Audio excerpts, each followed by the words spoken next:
Always a pleasure to get to chat to Mr. Colin Firth. How are you? I'm very well.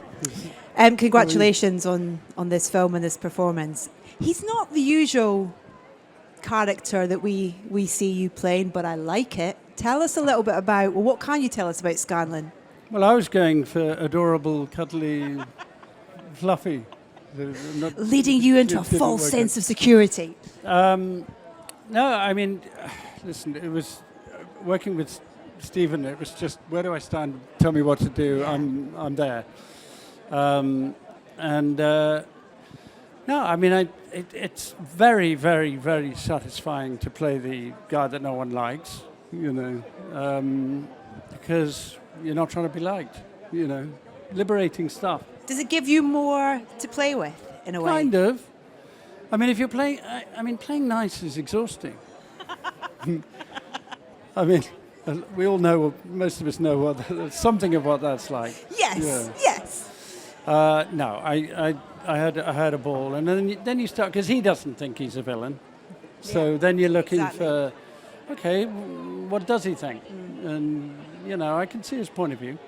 I was just chatting to David, who you've known for a long time. Many years. David Kep. Lovely reunion of you two of you for this. Yeah, that was another highlight. Yeah. I mean, not only to be, working with Spielberg is something I sort of thought probably would never happen, and so that was like, the pretty much kid. I mean, when Jaws, I was still at school just about when this very young Spielberg already had made Jaws. Yeah.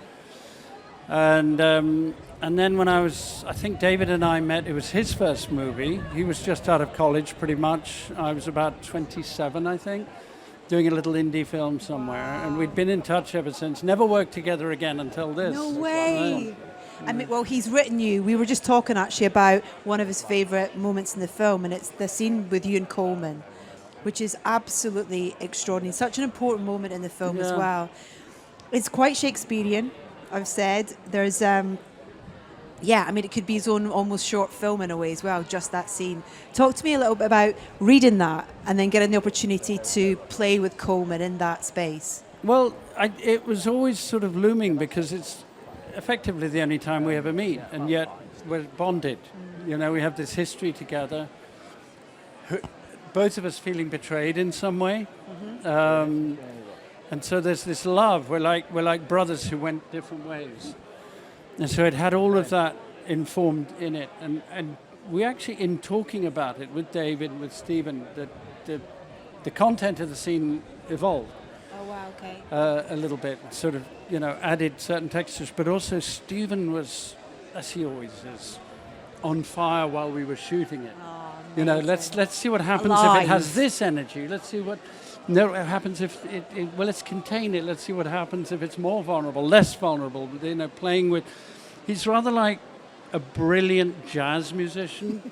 You have great jazz musicians. You start with a theme, and then you see if you can stretch it without breaking the thread. So, but it's always alive.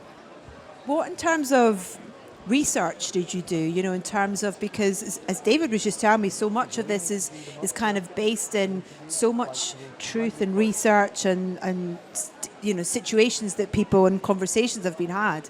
For you, what were the important elements of research for you? I think I can answer that quite easily. None. Zero. I've always been somewhat curious, but as far, to me, okay, mystery. I quite like mystery. I'd love to find out something. But I never was one of the people who went down a rabbit hole. But 5 minutes with Stephen and hearing what he knows or suspects or hopes.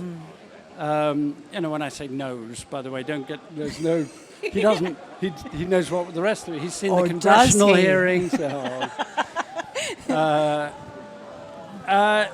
It's contagious. The curiosity just gets under your skin. I realized that it had affected everybody. So then you do start to talk. I watched the documentary, and it was compelling.